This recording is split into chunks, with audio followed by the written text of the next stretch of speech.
Broke out of my egg in a dark warm cave and found out I was a green dragon. My true name came to me on its own, Viridianus quadrupedon. When I said it, a flood of old dragon memories filled my head.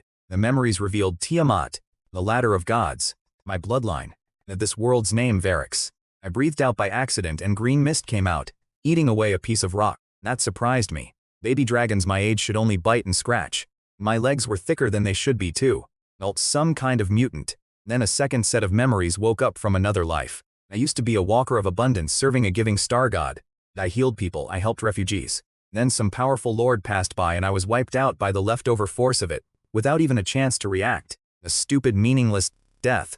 So now I'm a green dragon, a race that likes liz and rot. The healer turned into a poison lizard. Feels like a joke someone played on me. Aha, was that you? I was hungry so I ate my own eggshell. Crunchy. Not bad. I learned to walk, tripping over my own tail at first. In a puddle I saw myself. Pale green scales, bright clear eyes, no evil shine at all. I looked more like a metal dragon hatchling than a wicked one. The abundance power didn't change my race, only how I feel. Something is wrong though. A baby green dragon should have a mother nearby. I'm alone and there's no trace of any big dragon here. Abandoned. Or did something happen to her? Sleep was pulling at me hard. Before that, I sniffed around the nest and caught a faint strange smell. Not dragon. Coming from a crack deep in the cave. It made my new scales tighten.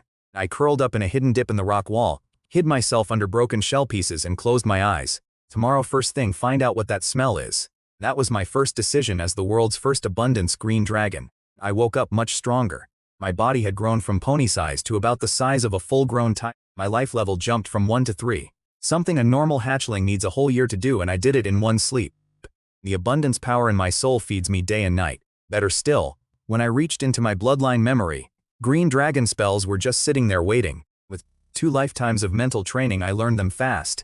Level 3 body plus spells plus dragon talent puts me around level 6 in real fighting power. That's nothing near the Empire's heartlands but out here on the wild edge. It's enough to reach adulthood if I don't do something stupid like most of my kind.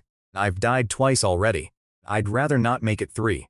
I clawed and breathed through the vines blocking the cave mouth and stepped outside. Wind and leaves, insects, birds, my future land.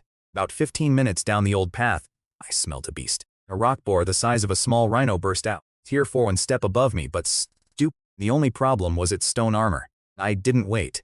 I pushed magic through my claws into the ground and vines shot up and grabbed its legs. It screamed and snapped, a few of them, but I was already moving. I kicked off, crossed 20 paces in one leap and landed on its back. My fangs went into the gap between the stone plates and its skull. Crack, hot blood.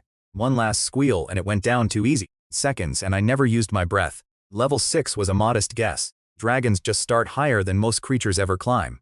I dragged it home, ate my fill, stored the rest under stones in a cold corner, drank at the underground river, and lay down. Meanwhile, not far away, a kobold hunting party found my kill site. The blood, the broken bush, the hoof prints. Their leader smelled something that made him drop to his knees, without knowing why. He'd never seen a dragon but he'd heard of them, and every kobold alive wants a dragon master of his own. Fear first, then excitement. He grabbed a fistful of bloody dirt like treasure and ran back toward the tribe, the rest howling behind him. They had news for their chief and shaman. A dragon has come to this forest. Kobold who found my kill site. His name roughly means the guy who always trips over his own feet ran faster than he ever had. He burst into camp and showed a clump of my blood-soaked dirt to their chief, Brew, and their sorcerer, Buck. Brew is the biggest kobold in the tribe with faint green scales on his back from a tiny trace of dragon blood. Buck is thin and weak, but has magic also from that same thin dragon blood. The moment they smelled the dirt, their bodies reacted on instinct, whimpering, eyes narrowing, total submission. Buck's hands were shaking when he whispered, "A real dragon." For kobolds, following a dragon isn't slavery. It's the only way up. Dragon blood can turn their short-lived race into long-lived dragonkin. The little bit they already have is the only reason Brew became chief and Buck became a sorcerer. But it's not enough. They won't even outlive a normal human. A real dragon nearby changes everything for them. Brew gathered about 15 kobolds, and they came straight for my cave. I already knew they were coming. Before I'd gone to sleep, I had planted a spell seed on a crooked tree 30 steps from the entrance. My abundance power made it sprout in minutes, and I could see through it. Not so I watched them approach from the dark of my cave. My bloodline memory told me kobolds are the classic dragservant race, loyal by instinct. That same memory warned me. Their loyalty can be too eager. Worse than sos. They might already belong to another dragon. If some older dragon owns this forest and these are his servants, showing myself would be suicide. I watched carefully, no trace of another dragon's scent on them. Most likely a wild masterless good, but I still didn't move. I can't fly yet, and even kobolds could be dangerous to a hatchling if they wanted. I needed to play this right, not scare them off, but not soft either. I released my dragon pressure, carefully controlled, not crushing, just heavy enough to make them kneel. Their chief dropped to one knee. The sorcerer followed. The scout flattened himself on the ground with his tail jammed between his legs. Inside the cave I was not nearly as calm as I looked. 2 lifetimes of experience helped me fine-tune the pressure, but my heart was racing. I said nothing. I let the darkness shift like a silent breath and waited for them to show me what they wanted first. Buck, the sorcerer, pressed his forehead to the ground and spoke in dragon tongue.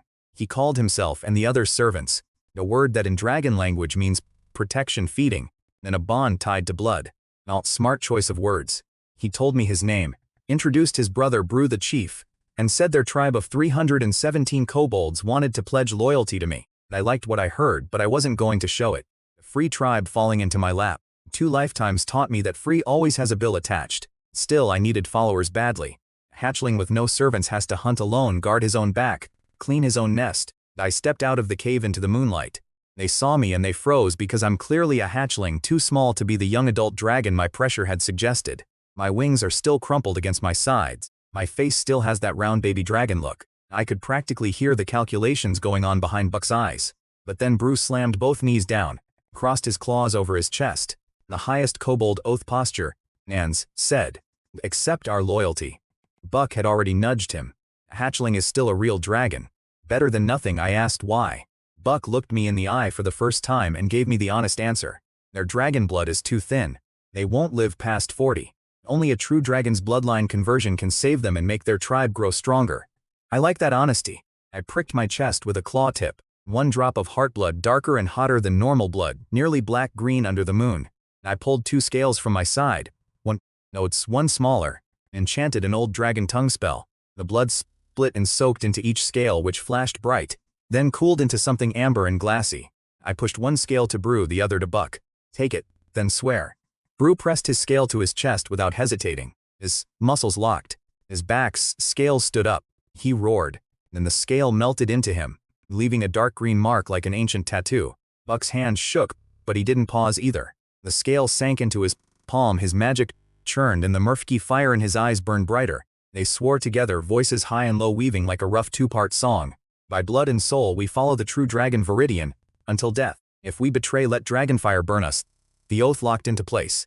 I felt 2 thin threads stretch from those scales and wrap around my mind. 1 thought from me and I could tighten them. As long as my soul stays stronger than theirs, the contract can never be broken from their side. I lay back down on the flat rock at my cave mouth and let my voice relax. "Good. From now on your tribe is under my protection." Brew grinned with a mouthful of crooked fangs. Buck didn't smile, but the fire in his eyes said enough. The rest of the kobolds finally peeled themselves off the ground, slapping leaves and dirt off each other, tails wagging. What none of us noticed, 300 steps away, behind a fern, the Knoll scout was watching everything. It had come to spy on the kobold camp over some stolen mushroom patches. Instead it saw a dragon. It couldn't read the oath, but it knew what that green shape in the moonlight was, and what that smell meant. Crept backward step by step, then turned and vanished into the dark. The Knolls now know the kobolds have a dragon. I spent half the night looking over my new tribe. 317 kobolds crammed into a dip in the ground under a rocky hill, living in a mix of burrows and hide tents. The smell was mushrooms, dung, and kobold, all mixed together. Not great, but better than the corpse stink I once knew on a war-torn planet. The loyalty ceremony took a while. Over 300 kobolds lined up, knelt, pressed their foreheads to the dirt, and said their names one by one. No magic contract for the regular ones, just spoken oaths. I forgot most names immediately. Did remember Grak, the scout who found me first, because he smacked his forehead on the ground so hard it echoed. Buck gave me the full rundown of what we have. For level 3 warriors, Grak among them. About 100 level 2 fighters armed with sharpened bone and stone, plus a few rusty iron knives. The other 200 are miners, level 1, but kobolds are natural diggers. They mine iron and grow mushrooms underground. Brew himself is level 4, and Buck is level 3 with some fire magic, rare enough among kobolds to make him second in command. They also told me about a problem. West of here, a Knoll tribe of 200 sits on a salt mine that used to be ours. Their chief, Cook, is a level 4 berserker. He and Brew are evenly matched. Brew once chopped a notch in Cook's axe and sent him packing, so neither side can push the other. A stalemate for over 2 years. But Buck heard rumors that Cook has been trying every desperate trick to break through to level 5. Rituals, beast blood, black oil from deep mines. No berserkers. The crazier they are, the more likely they'll find a breakthrough or die trying. Rested my chin on my claws and half closed my eyes. My abundance power was still quietly feeding my growth. At this rate, maybe 2 or 3 months to reach level 5. If nothing goes wrong. Something went wrong almost immediately. Under that same moon, Cook swallowed his 3rd barrel of black oil and broke through to level 5. And the Knoll scout who had watched me accept the kobold's oath, he ran straight back and told Cook everything. A small green dragon, wings not even fully open, protecting the bold. Cook's plan was simple. Kill Brew himself, have his gnolls surround me, then bathe in my dragon blood. Dragon blood would free him from the limits of Gnoll bloodline. The legendary Gnoll King rank would no longer be out of reach, and every Gnoll present would get a taste. 200 Gnolls grabbed every weapon they had and marched toward us with torches. I sensed them through my scout seed on the crooked tree. Many feet moving fast, getting closer. Then one of Buck's perimeter scouts crashed into camp, muddy and bleeding from a gash on his arm. He tripped over his own feet 10 steps from me, ate dirt, and screamed, "West! Gnolls! All of them!" Cook broke through to 5. Brew's face went dark. His rival just passed him while he's still stuck. I didn't stand up. I stayed on my rock and looked at my claws, still hatchling-sized, then looked west into the black forest. Shapes were moving under the trees, a lot of them. "Buck," I said, "pull your people back 50 steps. Get every miner up from the tunnels. Anyone who can hold a rock, bring them." Buck nodded and started shouting orders. Brew pulled his stone axe from the ground, walked in front of my rock and faced west. The green scales on his back stood straight up in the firelight. The moon slid behind clouds. The sound of hundreds of feet on dead leaves was getting louder. The gnolls came fast. They killed one of our scouts before we even saw them. Cook cut the kobold in half with one swing. Brew stood in the clearing in front of the camp, stone axe ready, scales standing up on his back. Buck was behind him with his staff, saving his magic. Our 4 level 3 warriors and 100 fighters spread out in front with the miners behind them, holding pickaxes and mushroom shovels. Some of them were shaking, but nobody ran. The gnolls poured out of the forest. Their 10 level 3 warriors hit our line first, and everything turned into chaos. Bone hit bone. Blades went down flat. Bodies dropped on both sides. Grak took a bone hammer to his left arm. I heard it snap, but he kept fighting one-handed, stabbing his spear through a gnoll's belly. Kobold next to him got his throat cut. Another kobold smashed the killer's skull with a pickaxe. Some died locked together, teeth still in each other's throats. I stayed on my rock. I'm a few months old. Diving into 200 gnolls would be stupid, and I've lived long enough across 3 lives to know the difference between brave and dumb. But I worked from where I was. I pushed magic through the stone into the ground, sending it along roots and rotting leaves. Wherever a kobold was about to die, vines shot up, tripping a gnoll mid-charge, yanking an ankle, grabbing a wrist so a hammer swing went wild, just enough to give a kobold the opening to stick a blade in. I did it over in one save at a time. Then everything went wrong. Cook hit Brew. Brew's axe went flying. The slash ran from his collarbone to his ribs. Skin peeled open, blood soaking everything. He tried to stand and couldn't. He tried again and barely got to one knee, bleeding with every breath. But his eyes never left Cook. Cook was glowing. His old scars were lit up dark red under the skin, full berserker rage. Muscles swelling, veins bulging, eyes solid red. He walked past the kneeling Brew, without even looking at him, and headed for Buck. Buck put everything he had left into one fireball. It hit Cook's shoulder and exploded. Burned fur, blackened skin. Cook didn't flinch. He smashed Buck's staff in 2 with one axe and rammed the other handle into Buck's stomach. Buck flew backward, hit the mud, blood pouring from his mouth, over the green scale mark on his chest. His eyes were open but going blank. Brew screamed from 10 steps away, spraying blood, trying to get up. His knees gave out again. Cook walked toward Buck to finish him. Nobody left to stop him. So I used my breath. Mist shot past Cook's nose. He dodged, barely, bending backward at an impossible angle, feet plowing trenches in the mud. Where the breath touched grass, the blades died. The sprouted new growth, then rotted again. Life and decay flickering back and forth on the same leaf. A few drops hit his chest fur and ate it away to Ross Reds. He looked up. I was off the rock now.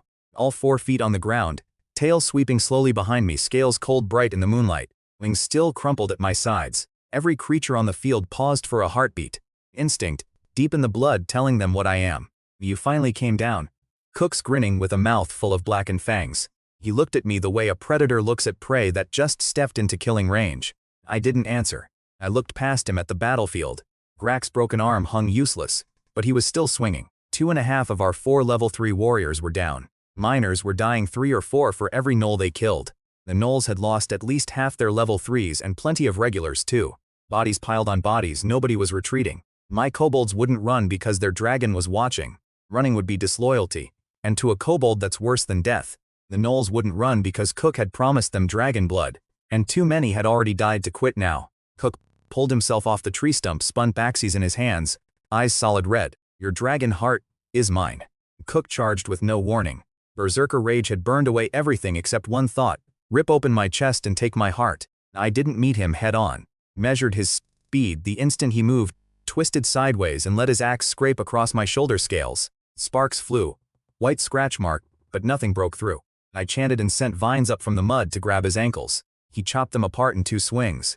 I sent more from the left, then from all sides. Not to stop him, just to slow him. He tore through everyone. That all you got? He sneered 15 steps away and closing. I tried wooden spikes next, a row of arm-thick sharpened stakes bursting up from the ground at his chest. He slipped through them like an eel, only picking up a couple of scratches he didn't even feel. Tense tip. I pulled back and cast a third spell. A faint green glow leaked from between my scales and spread outward into every plant around me. Life drain. The grass turned yellow. A thin stream of life force flowed back under my scales. Not a lot, but to keep topping off my stamina and magic. At 3 steps I stopped retreating and swung my tail with everything I had. Pure muscle, pure dragon body. The hit launched Cook off his feet. 3 feet in the air. 1.5 spins. It slammed his back into an old tree. Leaves rained down. One axe flew from his hand and stuck in the mud. He got up, ribs caved in on the left side, blood in every breath. He was laughing, an ugly sound worse than crying. Yes, that's more like it. That's what a dragon should be. Then he pulled out a little wooden bottle from his belt. Black oil, the same stuff that pushed him to level 5. He bit the cork off and drank every last drop. His spine started popping. Muscles swelled. Bones cracked and stretched. Old scars split open, leaking red light. He threw away his remaining axe, dropped to all 4s, and stopped looking like a gnoll person. He looked like a giant starving wolf. He hit me almost twice as fast as before. I barely got my front claws up to guard my throat before he crashed into me. His fangs locked onto my left forearm and the impact flipped me over. We rolled through the mud. I ripped a gash across his belly with my right claw. He didn't even glance at it. His teeth came from my neck, aiming at the thin gap between shoulder and throat scales, one of the few spots small teeth can actually pierce a dragon. I jerked my head aside. His fangs skidded along, leaving 3 shallow grooves in my neck. Green-black blood. I barked at a quick spell. Vines caught his hind legs and hauled backward. They only held for a second before snapping, but that second was enough for me to break free and get my 4 feet under me again. No more kiting, he was too fast now. I went close range. Claws against fangs. His claws raking my scales. My claws tearing his hide. Vines kept coming out of the ground. The breaking. Regrowing. The breaking again. Life drain kept running. The grass around us died. The old tree's leaves curled and fell. Every scrap of stolen life fed back into me. I waited. 3 lifetimes of experience told me what to do. Don't rush. Just hold on. The black oil was burning out. His breathing got heavier. The red glow on his back dimmed. His muscles started shrinking. His strikes got weaker. His teeth scraped my forearm but couldn't crack the scales anymore, only leaving faint white lines. When he was at his weakest, I struck. One open palm hit to his chest with everything behind it. He flew backward, slid through the mud for over 10 feet, and smashed through a rock before stopping. He lay there, chest heaving, limbs spread out. I stood over him. My shadow covered half his body. I was scratched up, muddy, bleeding green-black from 3 grooves on my neck, with cracked scales on my left forearm. But my abundance, power and dragon healing were already closing everything up. He stared up at me and roared. But it was despair more than fury. Is this what a true dragon is? Are gnolls just forever stuck in the mud, never able to stand up?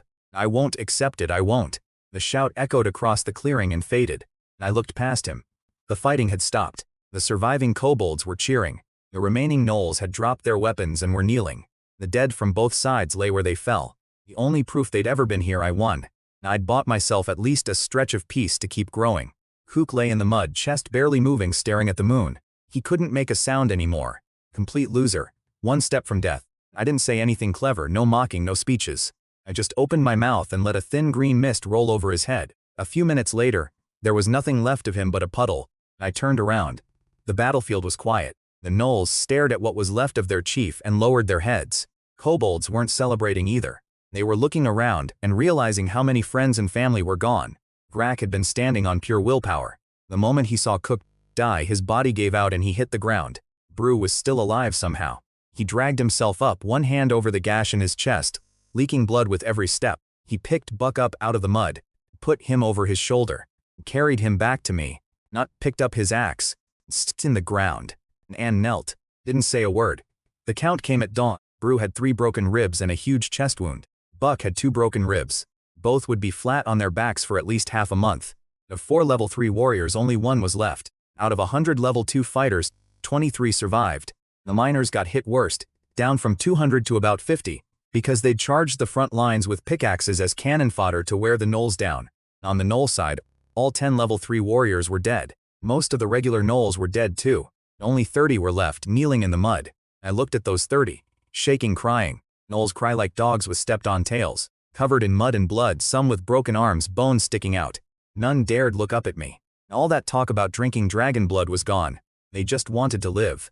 I jumped off my rock and walked up to them. Those who survived can join my tribe. Keyword survive. I pulled 2 out and pushed them to the middle of the clearing. They understood. They fought each other, no holding back. The less injured one won. I pulled out the next pair. One by one they fought. The winners were missing teeth, fingers, half an ear, but they were alive.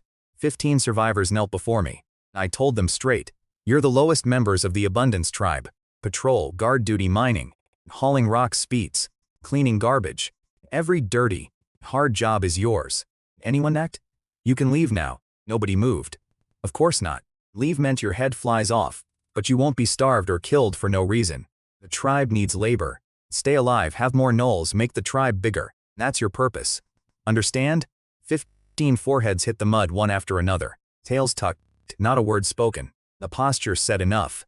At noon I sent 2 teams out. One went to the gnoll camp to find whatever Cook had been drinking. Grak led it, left arm tied to his chest, right hand pointing the way. The other team cleaned the battlefield, dragged bodies into the forest to bury, collected usable weapons, scraped salvageable mushroom jerky out of the mud. Kobolds and gnolls together, fewer than 100 mouths left. No winners in this fight, not really. I spent the afternoon on my rock soaking up sun. Sunlight helps me grow. Energy is energy. By evening Grak came back with 2 barrels of thick black liquid black oil, the stuff that pushed Cook to level 5. I leaned down and sniffed harsh, burning space smell. Nothing like the gentle life force I pull from plants. Wild, violent energy, but rich. Very rich. I licked a drop, a burning line shot from tongue to stomach, and green light leaked from between my scales. One taste. Even my dragon digestive system, the strongest in this world, capable of absorbing almost anything, couldn't process it all at once. For normal people, black oil is only good for alchemy equipment, but for a dragon, it's a massive power boost. I had the kobolds carry both barrels to the top of the rocky hill. I clawed a shallow pit into the flat stone, just big enough to curl up in. But before drinking I went to check on Brew and Buck, both unconscious in the biggest tent, wrapped in hide bandages. Out the guard. When they wake up, the tribe is still theirs to run. They know what to do. Grak nodded. I went back up, curled into my pit, draped my tail over my nose, sealed the entrance with vines, and tipped both barrels down my throat. It's fast. Energy more than enough. When I wake up I'll be a proper young dragon. Outside the kobolds patched fences. The 15 gnolls hauled stones. Nobody knew that here on the edge of the Sunset Forest a brand new tribe had just survived its first night. Its name is Abundance. Its leader is sleeping on top of the hill. Needs steed time. But when he wakes up, everything will be different. I slept for 3 years. My body kept growing the whole time. The vines I'd used to seal my cave spread across the entire hilltop and down the walls, wrapping half the rocky hill in dark green. My back pressed against the ceiling. My wings finally stretched out properly. No more wrinkled membranes. My consciousness never fully shut off. I could feel myself getting stronger, dragon blood and abundance power working together. Down below my tribe changed completely. Year 1 Brew went from level 4 to 5, Buck from 3 to 4. Before their wounds even healed, they went out with 20 fighters and absorbed 3 nearby kobold tribes. It wasn't hard. Brew just planted his axe in the ground and the other chiefs knelt. Every kobold can smell a true dragon's contract mark. Population jumped to over 500. Year 2 Brew hit level 6, Buck hit 5. Grak, the scout who first found me, reached level 4. But the biggest gain was 2 dwarves, escaped slaves from the Jaya Principality. They stumbled into Sunset Forest half dead. Almost got caught by goblins and our knoll patrol grabbed them first. The dwarves know metalwork. Overnight the tribe went from Stone Age to Iron Age. Bru's old stone axe became an iron one. Regular warriors started getting iron spearheads. Iron came from the mine we took back from the gnolls. Year 3 population passed 1,000. Over 1,000 kobolds. 400 level 2 fighters. 50 level 3 warriors. 300 gnolls. The gnolls still had it rough. Ate last. Worked hardest. Not out of cruelty, just not enough resources. Food and weapons went to kobolds first. Gnolls got the leftovers. Their strongest was only level 4, couldn't beat Bru. In this world, weakness is its own punishment. Then trouble arrived. A whole tribe of ogres, over 50, migrated out from deep in Sunset Forest. Their leader was a two-headed ogre named Rock, a mutant who could cast spells. Word from other tribes said Rock's group got driven out of the deeper forest by half-elves. They ate everything on the way, beasts, bark, other tribes, even their own flesh when desperate enough. They hit our westernmost patrol. 3 Nullsels. Killed 2. 1 escaped to warn us. Bru and Buck talked all night. Next morning, the tribe started building walls. After 3 years of expansion, the settlement was much bigger than the old clearing. They cut the outer trees, raised a log fence, piled dirt behind it waist high. 4 watchtowers at the corners, just 4 lashed together with a plank on top. The gate was 2-way stone slabs dragged from the dwarf mine pit. Not pretty, not strong, but better than nothing. My sleeping hill sat right in the center, surrounded by walls. Ogres came on the 3rd evening. The sun had just set when every bird in the forest took off at once, circling above the canopy, too scared to land. Then the ground started shaking. Through the trees, a hand bigger than a whole kobold pushed aside a pine tree like a curtain. Ruck stepped out, 2 heads sharing one massive body, a torn-off chunk of iron pillar in his fist. Behind him, 50-some ogres filed out, carrying stoners, bone clubs, whole uprooted saplings. They stood outside the wall, grinning at the kobolded sentries with rows of yellow teeth. The left head said, "Something big in there. Is big things tasty?"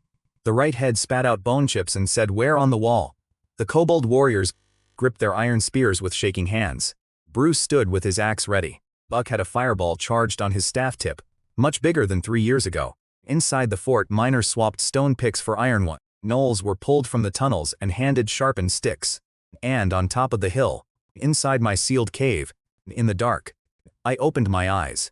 Ruck stood outside the wall and laughed at it. "You call this a wall?" He picked up a broken tree stump and tossed it casually. It punched straight through the wood. The wall went silent. Bruce stood on the gate platform with his iron axe. Buck beside him with his staff glowing. Grack on the other side with his iron spear, left arm long, healed, just a scar now. "How long can we hold?" Bru asked. "Not long," Buck said.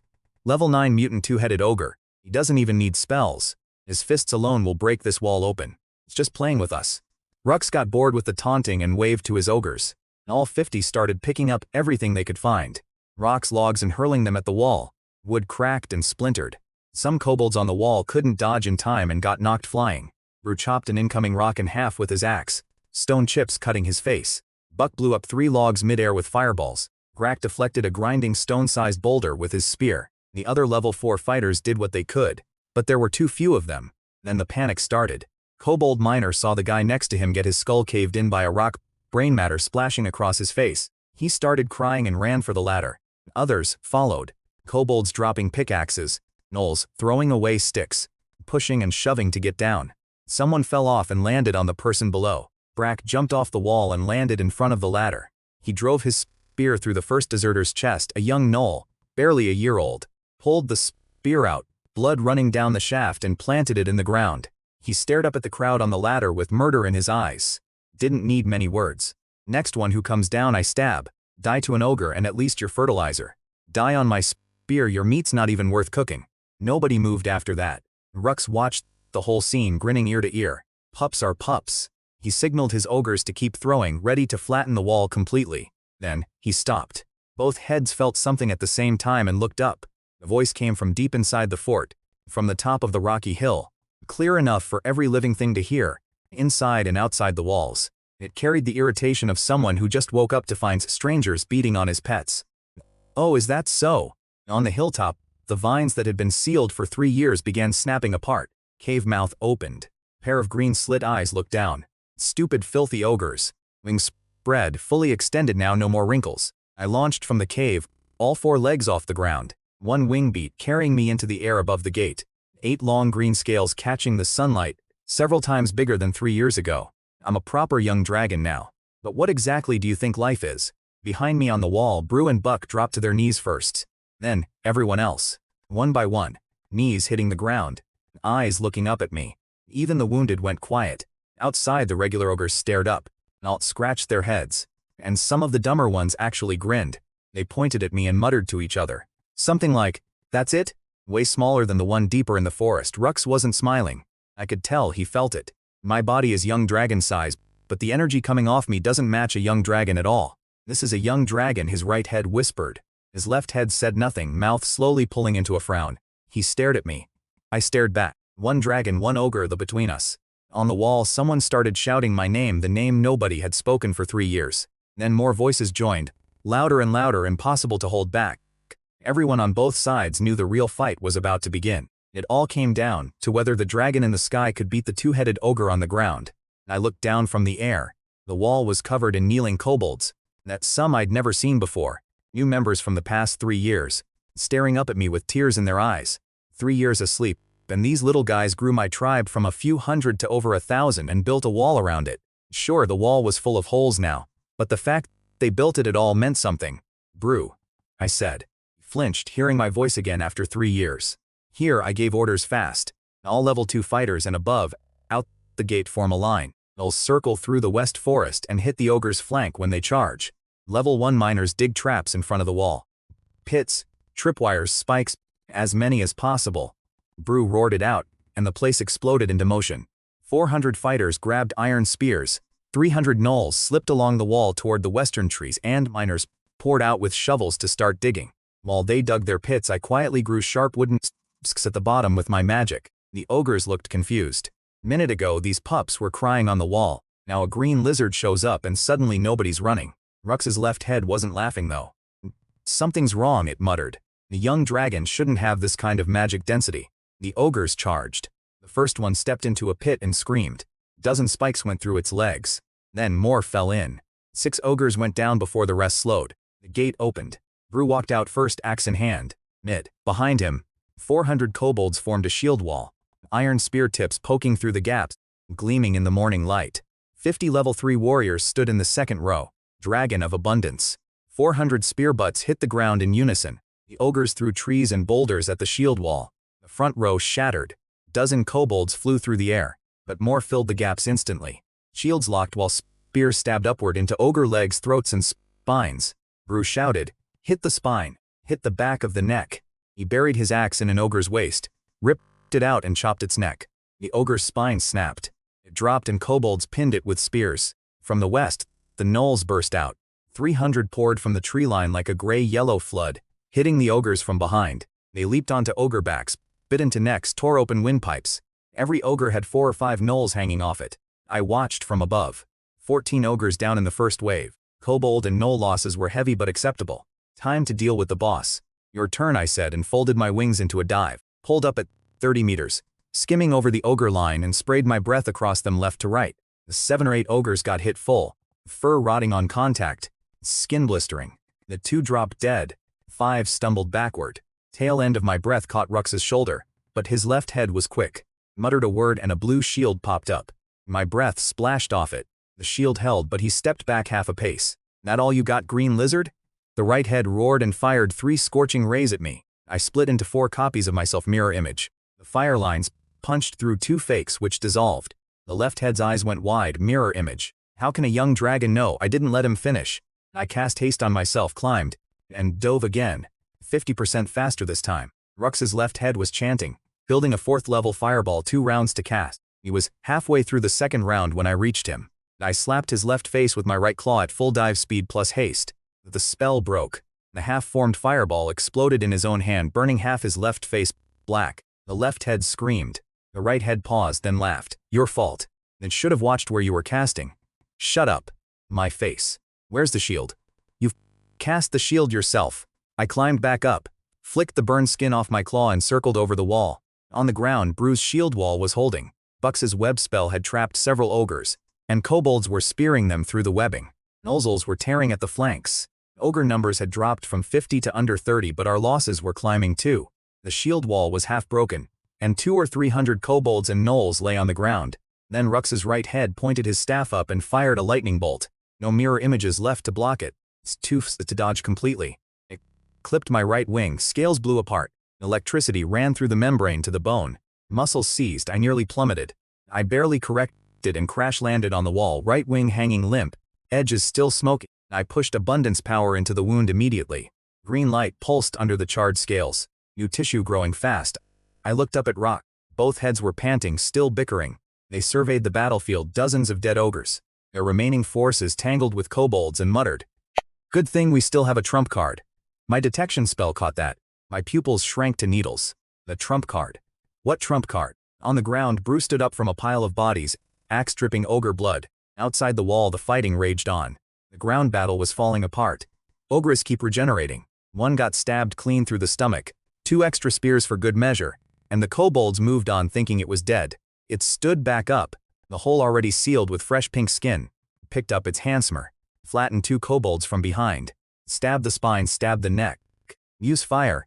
Easy to say. Kobolds can barely reach an ogre's waist even jumping. Less than half the 400 level 2 fighters were still standing. Over 30 of the 50 level 3 warriors were down. 3 years of building gone in one fight. The gnolls were worse off. 300 charged the flank. Only about 100 were still on their feet. Their level 4 leader had a crushed leg, but was still dragging himself around, creating openings for others. Buck was on his last drops of magic, eyes leaking blood. He managed 2 final spells, a web that glued 4 ogres together, then a weak imitation of my green dragon breath over them. It slowed their healing just enough. Kobolds swarmed in and turned them into pincushions. Then Buck's staff slipped from his hand and he collapsed. Brew killed 3 ogres by himself, beheaded one, headbutted another, and cut it in half. Was about to take a club to the back from a third when I landed in front of him. The club bounced off my wing. I whipped my tail through the ogre's upper body and turned it to red mist. Lie down, I told Brew. He obeyed immediately. I turned toward Rux. My right wing wasn't fully healed yet. Good enough to glide, not great for real flying. So, I walked straight through the battlefield, stepping over bodies. One ogre tried to block me.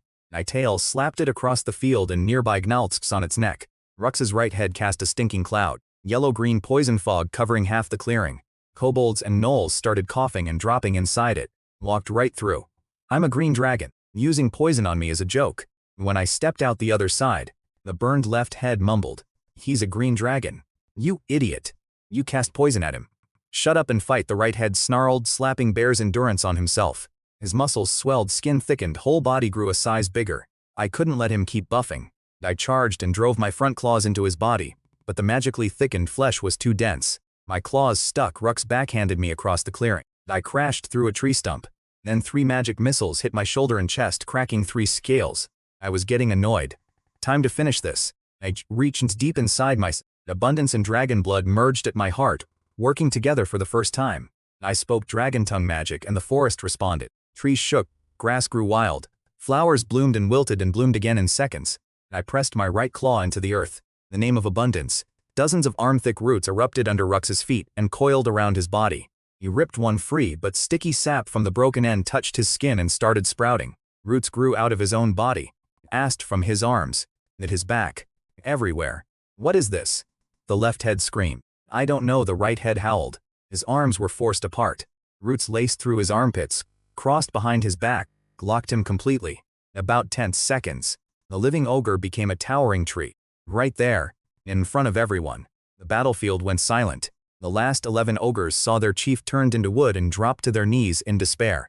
I walked to the tree, glanced back at Brew. He was standing again, leaning on his axe, looking at me and at the tree with something between worship and relief. I could tell C was thinking how glad he was that 3 years ago he chose to serve me instead of fight me. I went to the kneeling ogres. Don't move. Anyone moves dies. Vines tied their hands and feet. The 2 tried to struggle. The vines dug into their wrists until they stopped. I flew back over the wall, wobbly on my damaged wing. Where's Buck? Crack was carrying him down from the high ground. Buck was unconscious, blood at his mouth, barely alive. He'd pushed his thin dragon blood too far. The simulated breath had caused a backlash. I put my claw on his chest and fed abundance power into him, calming the raging dragon blood and stabilizing his magic. He coughed up a mouthful of dark green clotted blood. His breathing steadied. I lay down on the gate and gave my orders. Count everyone alive, dead, walking, not walking. Before dark. I want to know how many we have left. Then I rested my chin on my crossed claws and half closed my eyes. I was. Young dragon fresh out of a 3-year sleep, thrown straight into a major battle against a level 9 mutant two-headed ogre. As a reward, I decided to take a good nap first. Everything else can wait until I wake up. Somewhere on the outer edge of Sunset Forest, a human noble girl was running from a group of knights chasing her. But that's a problem for later. I woke up feeling good. My damaged wing was fully healed. I stretched it a couple of times. Perfect. The fort was busy. Everyone who could move was hauling bodies, fixing the walls, salvaging weapons.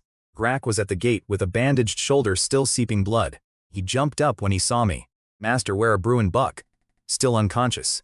Brew woke once before dawn, ate a little, fell back asleep. Buck is still out, but his breathing is much steadier. I flew to their cabin and peeked through the window. Brew was wrapped in bandages like a mummy, snoring loud enough to shake the walls. Buck lay on the other side, alive, stable. They both pulled through. My dragon blood from 3 years ago, fused with my abundance power, had pushed their bodies far beyond normal kobold limits. I told Grak he was in charge until the brothers woke up. That he brunk. "Buck are down. You're the highest ranking kobold standing and you've been with me the longest. Not handle it. Give it back to them when they wake up." "It's not that complicated." I spread my wings and took off before he could argue. I wanted to see the world. Sunset Forest is enormous. Even this small outer section seemed to stretch forever from above. 3 years ago, I was earthbound, weak, careful about everything. Now looking down at the same forest, it didn't seem so scary anymore. I spotted a 6-legged darting out of the bushes. Weird-looking thing. My bloodline memory said they don't taste great, so I let it go. Then, I found something better. A strange covered in yellow mist. The mud around it an unnatural dark green. A pig the size of my old rock boar was rooting around the bank, coated in thick, green slime. Everywhere it stepped, the mud hissed and smoked. I searched my bloodline memory. Venom pig, level 3 beast. Body covered in corrosive mucus. Meat toxic to almost everything alive. But at the very bottom of the entry in small text was a note from an ancestor dragon named Salix. However, when the toxin reacts with green dragon stomach acid, it transforms into an extraordinarily delicious flavor. The meat is perfectly marbled, melts in the mouth with a lingering pine resin aftertaste. If a young dragon finds one, it is a rare treat. Salix. Old Salix barely left any useful combat knowledge in the bloodline memory, but he wrote pages about what tastes good. My kind of ancestor. I'm a food lover across all 3 lives. On Earth I live for my mom's braised pork. In my Star Rail life I crossed half a galaxy for one bowl of authentic ramen. Now, I'm a dragon with the ultimate digestive system. If I don't use it, I'm insulting my own stomach. I folded my wings and dropped silently. The venom pig was busy eating a rotten root, never looked up. I snatched it off the ground, bit through its neck, and it was done in seconds. The slime burned my claws a little, basically nothing to a green dragon. I gutted on a clean patch of grass. The meat had beautiful marbling. I took the first bite. Salix didn't lie. Toxin and my stomach acid combined into something magical. The meat was impossibly tender, juice flowing with every chew. The thin layer of fat under the skin had a strange, wonderful flavor. I ate the whole thing, then went back and grabbed 2 piglets from around the pond, 1 bite each. Crunchy. Wiped my claws on the grass and lay down, tail wagging with satisfaction. 3 lifetimes of eating, and this meal ranks in my top 3. First place, Mom's braised pork on Earth. Second, that planet's specialty noodles from my Star Rail life. Third, venom pig. I decided that when Brew and Buck recover, I'm ordering them to raise a whole herd of venom pigs for me. 1 a day, that's the dragon life. Then I heard noise in the distance. My magic sense picked up something. People, commotion, faint energy. I looked that way, but didn't feel like moving. I'd just eaten. Whatever was happening over there, it wasn't my problem. This forest is huge and I don't have a habit of sticking my nose into other people's business. But on the other side of the forest, a girl named Vivian was running for her life. She was a young noblewoman. Torn velvet dress, gold thread sleeves ripped, a bleeding scratch on her arm, hair stuck to her forehead with sweat, dried tears on her face. Sven knights were chasing her. The leader, Marcus, was a level 7 warrior, deputy guard captain for the Countess of Jaya. Vivian knew him. He used to stand behind the Countess at the autumn hunt, always smiling politely. Now he had orders to kill her and bring back her head. 3 days ago, her personal maid dragged her out of bed in the middle of the night and told her Marcus's men were coming to kill her. She'd been running since, burning through all her magic and potions. She only knew a few first-level spells. Her last one, a mud spell, slowed the horses for a moment. Marcus caught up and blocked her path. "Miss Vivian, you're quite hard to chase. 3 days now." She pressed her back against a tree, trap staffed her frat to cast whatever she had left. She'd rather die fighting than standing still. Marcus raised his hands, 6 crossbows aimed at her. Wind blew through the trees, lifting her hair. On the horizon a large shadow was approaching fast. I'd just eaten and was about to nap when my magic sense picked up the commotion. 8 life signs, one with almost no magic left, running my way. I didn't want to get involved. I'm not the forest police. But lying there, a thought hit me. I've had it suspiciously easy this life. Hatched as a dragon, got a kobold tribe on day 1, woke up and crushed a level 9 toxo. 3 lifetimes of experience tell me that when things go too smoothly, trouble finds you anyway. Might as well meet it on my terms. Besides, the strongest one over there was only level 7. The rest were level 3. 3 years ago I might have had to think twice. Now not even a warm-up, I flew over. 6 crossbow bolts were already in the air when I arrived. I dropped between the girl and the arrows, and vines shot up from the ground to form a wall. All 6 bolts thudded into it harmlessly. I stood there with my wings still spread, looking down at 7 mounted knights. 7 knights chasing 1 level 3 mage, I said in common tongue. Your chivalry is fascinating. The lead knight's warhorse stepped back on instinct. Not the knight, Marcus. Level 7 Spizit. Was drenched in sweat. He'd never seen a dragon in his life. None of them had. Their little principality hadn't seen a dragon in centuries. The 6 behind him looked like their brains had shut down. They'd signed up to kill 1 girl and now there was a dragon. Marcus forced himself to stay calm. He studied my size and figured it out. 8 not 15 like an adult. The young dragon maybe level 6. He thought his group might not win a fight, but could possibly run. Stay calm, he whispered to his men. Young dragon at most, follow my lead. Back away slowly. He pushed battle energy into his sword to show me they weren't defenseless, but he'd already given up on the girl. His thinking was simple. Even a young green dragon outclasses a level 7 warrior head on. Fail the mission and take a beating back home, or get hit by dragon breath and die. Easy choice. And since green dragons famously love eating elves, and the girl clearly had elven blood, she'd be dead by tonight anyway. Countess's order would technically be fulfilled, just not by him. As for me, I have to be honest. When I first spotted this girl from the air, I nearly forgot to flap my wings. Well, she was beautiful. And golden hair. Perfect features. Milk-white skin smudged with blood and mud, which somehow made her look even more striking. Thin, but well-proportioned. 3 lifetimes as a human, and I can say this face would make the top 10 in any beauty contest on Earth. What really caught my attention was the elf blood in her. Green dragons are extremely sensitive to the scent of elves. My bloodline memory has more entries about elves than about almost anything else, second only to old Salix's food Ryusi. Green dragons love eating elves, especially ones with pure bloodlines. My tongue moved inside my mouth on its own. Every dragon instinct was screaming that the thing standing behind me was very, very delicious. I shoved that instinct down hard. Are you kidding me? I didn't come down here to eat her. Vivian collapsed against a tree, relieved she wasn't dead yet. But I could practically see her brain working. She remembered she has elf blood and green dragons love eating elves. Out of the wolf's mouth into the dragon's. She put down her staff, folded her hands properly, and gave me a noble's bow. Her voice was shaking. Honored Lord, I am Vivian's son, legitimate daughter of the Sunbaron family of the Gia Principality. Thank you for saving my life. If you would kill these pursuers and escort me back to the human world, I swear on my family name to send you great treasure and several slaves with elven blood as thanks. My ears perked up. Treasure, elf-blooded slaves. She knows how to pitch to a dragon. Too bad it's all empty promises. Before I could answer, Marcus moved. He knew if she talked me into helping, all 7 of them were dead. He went full speed at her. The level 7 warrior's killing strike, aiming to split her head open, then run while his 6 men bought him time. Stupid. I backhanded him with my right claw. His steel chestplate caved in. He flew sideways into a tree, not slid down the trunk, and lay there half dead. The 6 remaining knights watched their strongest get swatted like a bug. Every dragon horror story they'd ever heard flooded back at once. Then one young knight remembered something a bard once saying. If a dragon catches you, don't panic. Offer your family's gold as ransom. Some honest dragons will actually let you go. What that kid didn't know is that the bards are usually talking about metallic dragons. A chromatic dragon. We have a different reputation. We surrender, he squeaked. We're knights of the Gia Principality. Our families will pay gold for us. The others started nodding frantically, shouting family names and amounts.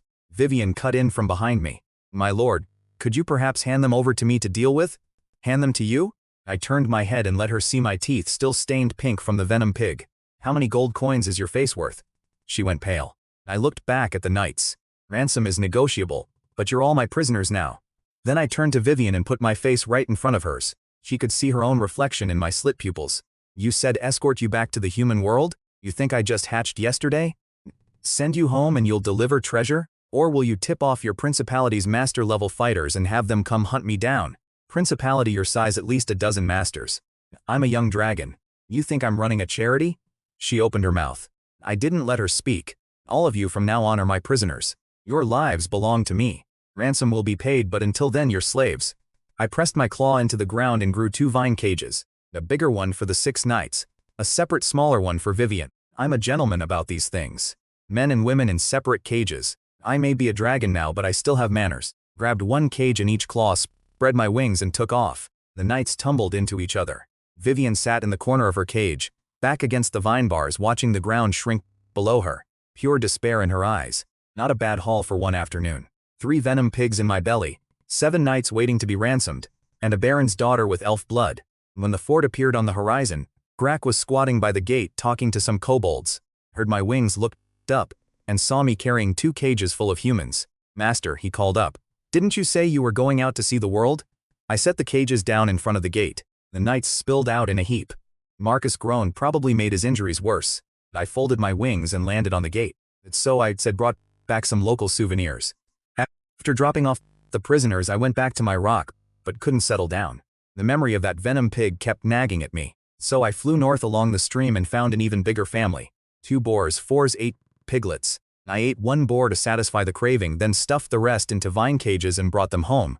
Grak watched me land with a net full of squealing, acid-spitting pigs. Master, you want us to raise pigs? Yes.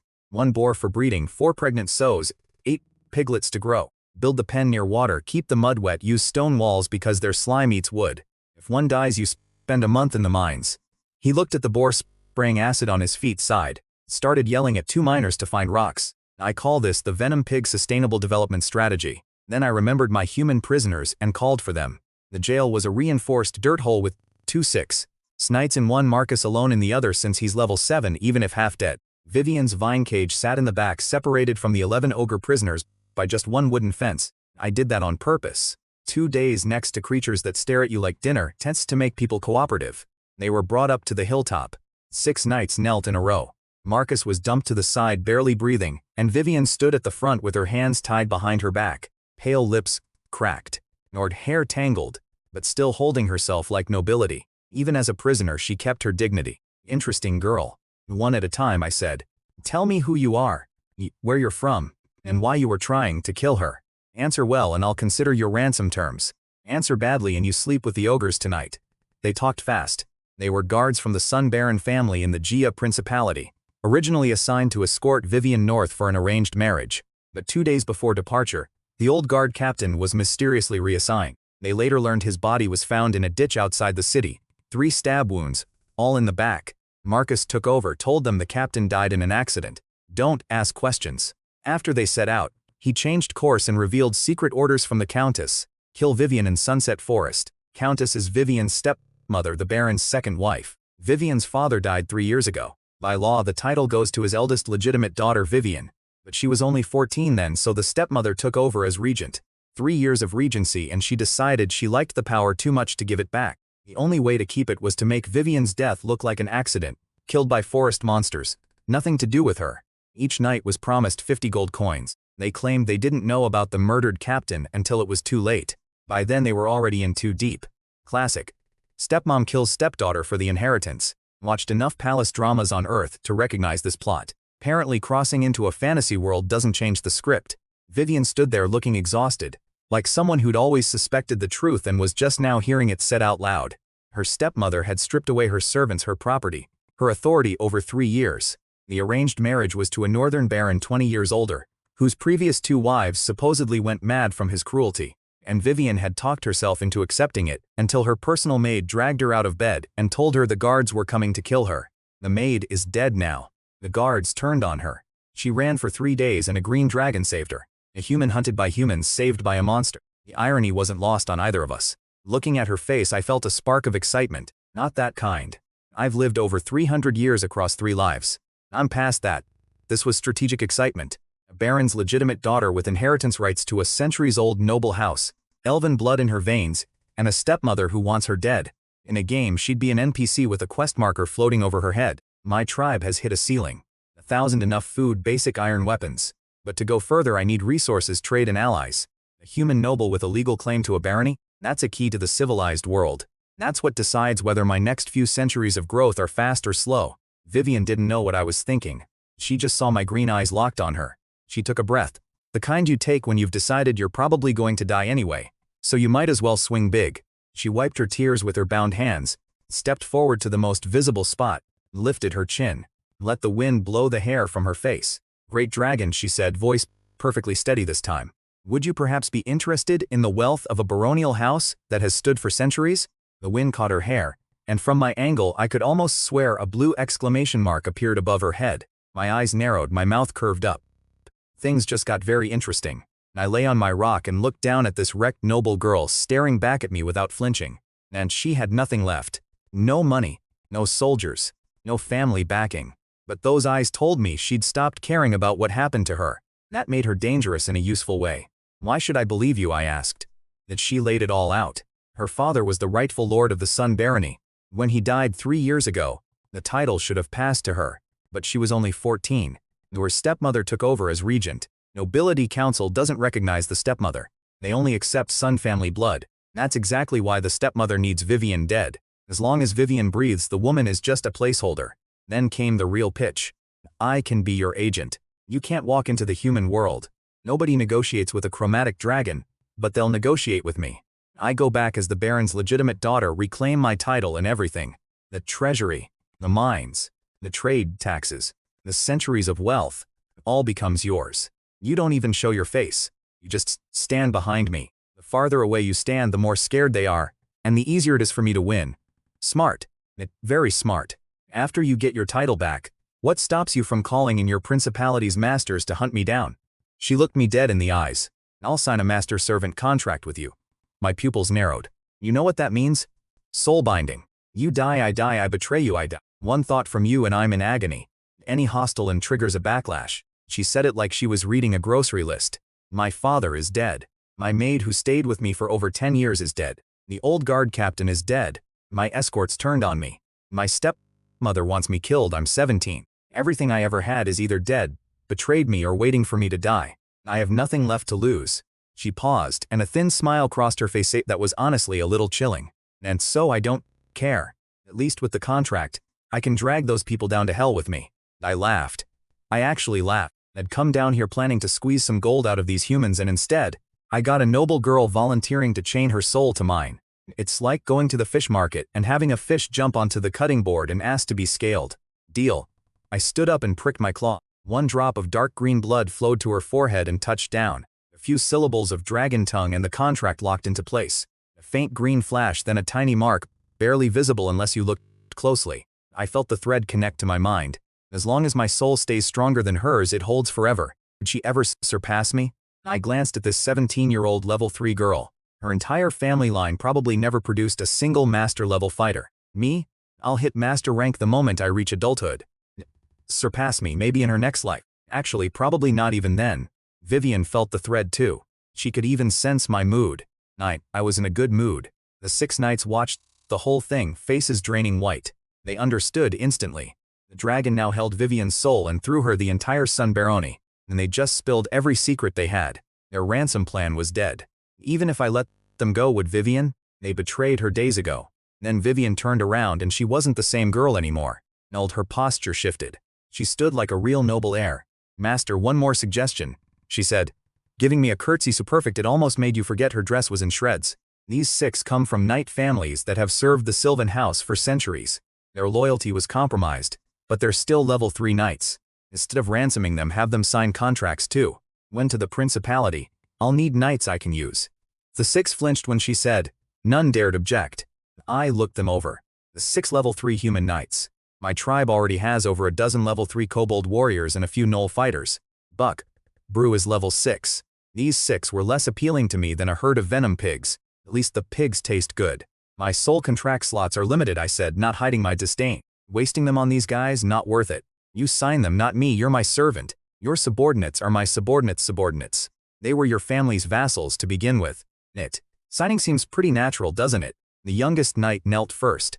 The other 5 followed one by one. What choice did they have? The alternative was bunking with the ogres. Vivian watched them kneel, mouth curved just slightly upward. Then she turned and curtsied to me again, lighter this time.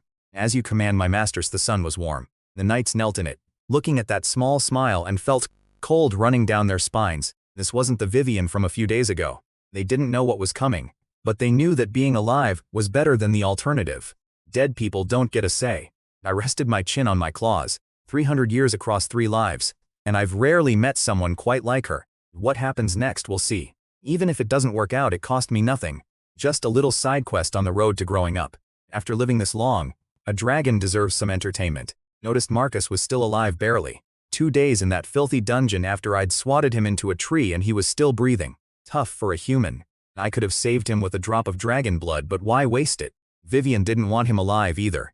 She stood over him, looked at him for a moment. No hatred on her face, just nothing. Then turned to her 6 freshly contracted knights. Kill him.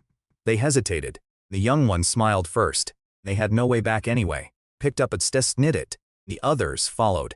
Vivian stood beside them holding a tiny crystal, recording the whole thing with a first-level spell. The loyalty test, proof that binds them all. She tucked the crystal away without looking at the body. Feed him to the ogres. Watched everything. Said nothing. Vivian needed rest before heading back to the principality. 3 days of running had left her injured and magically drained. The knights were in rough shape, too. I gave them 7 days to recover. In the meantime, I put Vivian to work. You've had education, managed territory, know numbers and construction. My kobolds are loyal but not exactly brilliant. Spend your recovery time straightening things out. She curtsied in an oversized kobold-traded cloth robes, too short, hem barely reaching her ankles. As you command, master. She walked the walls and found 3 problems immediately. Drainage ditches too shallow for rainy season, no arrow slits beside the gate, and watchtowers too flimsy for wind. She picked 2 knights who knew carpentry, put them in charge of kobold work crews, and within 2 days the defenses were noticeably better. Then she tackled the pig situation. My venom pigs were in a stone pen that was basically a toxic swamp. Piglets were choking on concentrated venom, and the boar had already knocked down 1 wall and escaped twice. Grark had to chase it down personally. Vivian redesigned everything. She moved the pen to better ground, dug a water channel from a nearby stream to keep things wet but diluted, used a mud-to-stone spell too, built 4-feet walls with deep foundations, added drainage trenches and a settling pool for excess venom. Then she found out Grark had been feeding them meat and mushrooms. You're raising them like dogs. Venom pigs are mostly herbivores. Without toxic plants, they weaken over time. Vivian wrote a feeding recipe from a beast-raising manual she'd memorized as a child. Back then, her family was grooming her to manage their magical livestock farms. She never imagined she'd use that knowledge in a monster settlement, teaching kobolds to raise pigs. Grark took the recipe, couldn't read a word, and handed it to a literate kobold. Follow this. Mess it up and you bunk with the ogres. Grark reported all this to me, my mouth curved up. This girl was more useful than I'd expected. I think I pulled a gold tier card. Brew woke up on day 3, his first instinct to check if our contract still held.